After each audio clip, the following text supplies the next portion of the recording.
Good morning. It's Monday, May 28th, and that means two things. Normally, I'd say something pithy here, but I hear some of you are allergic to citrus. Otherwise, it's time for the lighting industry news brief brought to you by Keystone Tech and the Linta.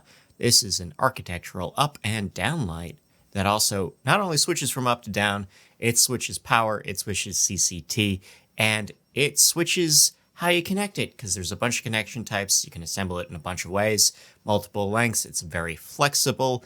Keep it easy. Keep your warehouse tidy. Keep it with Keystone. That's light made easy. Visit the link in the description if you do, please. Let's talk about the news.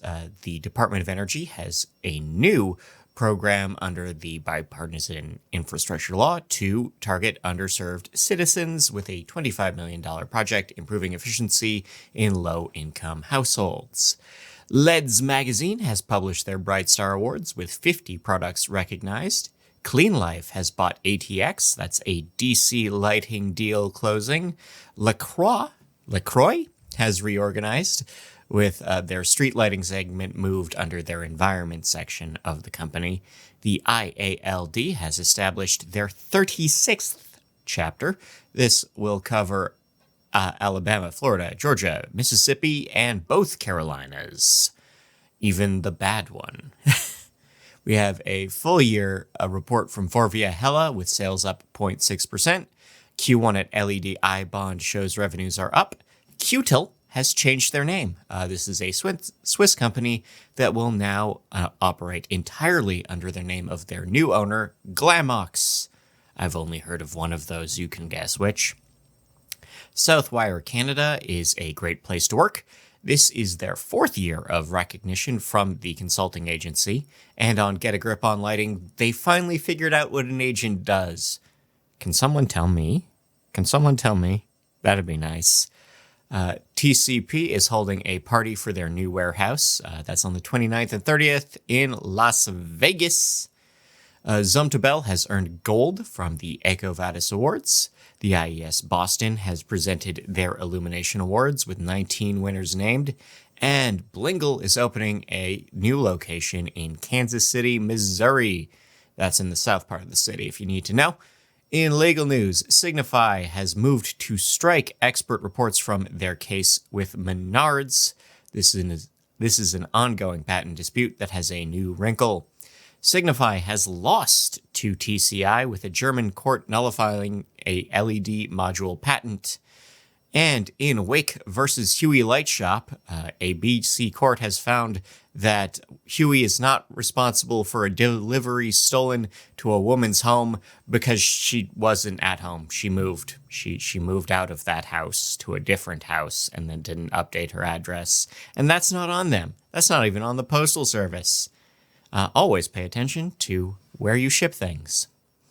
In rep agency updates, WOW will be repping for Blink Charging. In events news, you can, of course, still register for the Nailed Annual Convention in St. Paul, Minnesota this August. I'll be there. I'm sure that's a huge sell. I'm sure. You can also take a lighting system integration tour this June 12th to 14th in Las Vegas, Nevada. In IoT news, Jim Williams has launched Jaw Advisory. He is a veteran controls professional setting up a new consulting firm. MHT is bringing the power of PoE to furniture with smart desks now on sale. Normally, I'd say the Internet of Desks here, but Dave Schiller beat me to it, and I'm not going to bite his thing. He got there, man. That's how it goes. The NEC has amended switch rules, allowing some battery-only switches to be allowed. Hive has partnered with Daikin in a new smart home deal for heat pumps. Steve Mesh is back on the Lighting Controls podcast talking about fools and getting into things. We have Aramco partnering with Qualcomm for connections and security. Komodo has raised $1.6 million in funds in a new round of venture funding for IoT cybersecurity programs. And Jordan, the country, is celebrating their first fully connected mosque. The Makakamis is the first connected worship space in the country.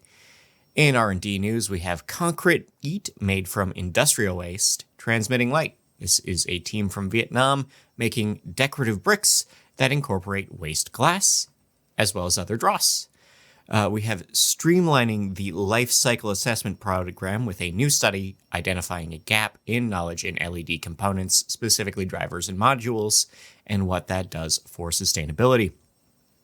We have new generative modeling for security lighting, which right now all it can do is tell you whether or not you left a door unlocked, but it'll get there, I'm sure. And we now have the possibility of circadian weight loss plans.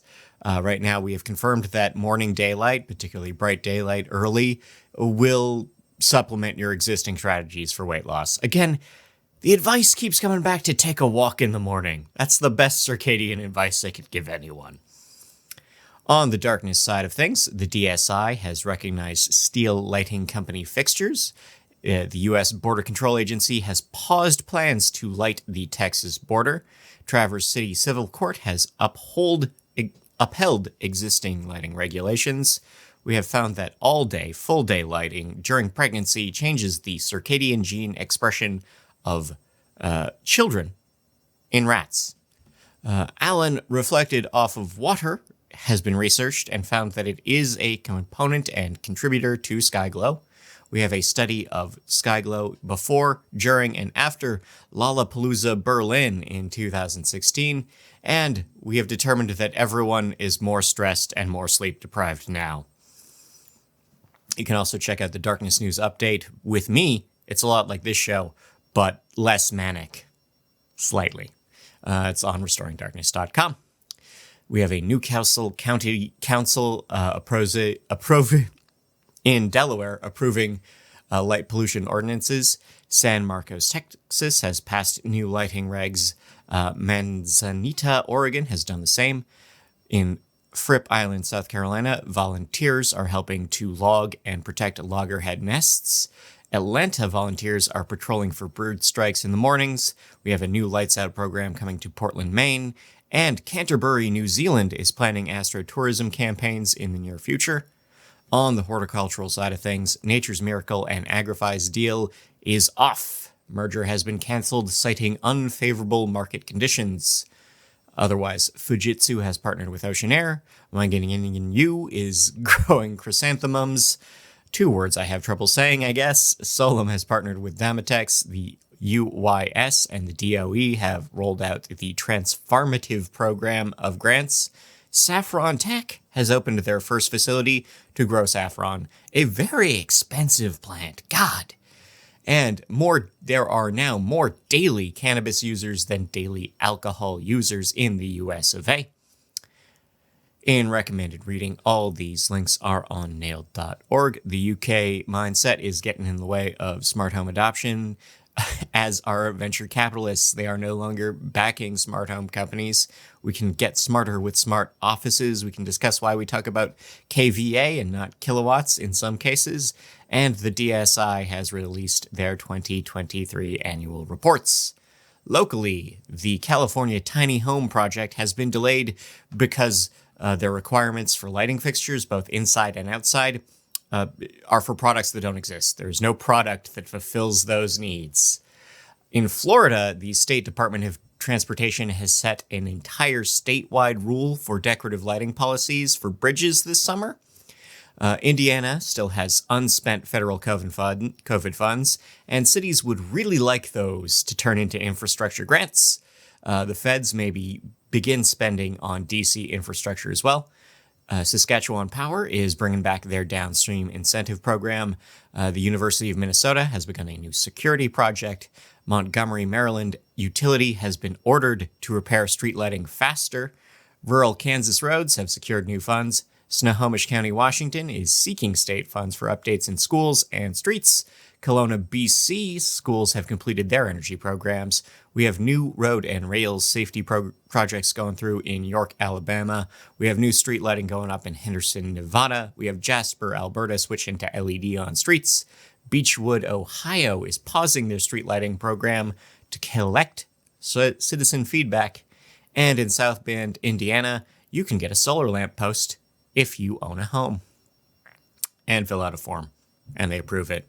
You know, usual thing. Internationally, the UK is looking to end Cat A fixtures. South Africa's bulb ban, similar to the one that we have here in the US, which is to say not a ban, just a requirement that some fixtures can't meet, is coming into effect. Matera, Italy has swapped out their street lighting for LED. The mayor of Kuala Lumpur has called for greater cybersecurity, and Cambodia has changed their entire tax rate for public lighting. In People News, Max Light has picked Lance Hallner as their pres and CEO. The LIA has named Dave Barnwell as their president. We have some leadership shifts at Legrand, and in things that are weird, that bioluminescent black plankton is back on the beaches of Southern California. Until next time, I've been Scott Wachter. Thank you for your time. Thank you for your attention. Thank you for leaving a review or sharing this with a friend. But otherwise, I will see you next week. Enjoy it. Enjoy the music. Wait. Before I let you all go, I want to thank Espen, ETI, Light Efficient Design, Ed Ledvance, and everyone at Nailed who also backs this show. See you for real. Didn't feel like me sitting there playing, making decisions. I wasn't making any decisions, really. There was just this thing unfolding, and my fingers happened to be part of it.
Straighten it out because it was a bit weird. Bigger and bigger feeling. I was trying to straighten it out because it was a bit weird. Bigger and bigger feeling.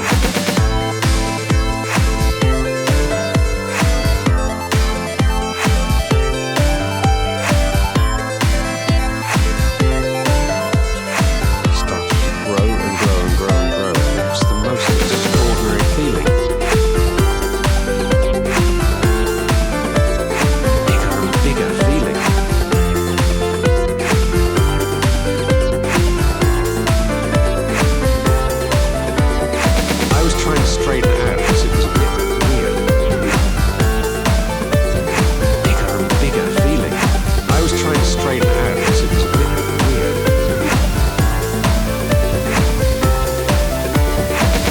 Feel like me sitting there playing, making decisions. I wasn't making any decisions, really.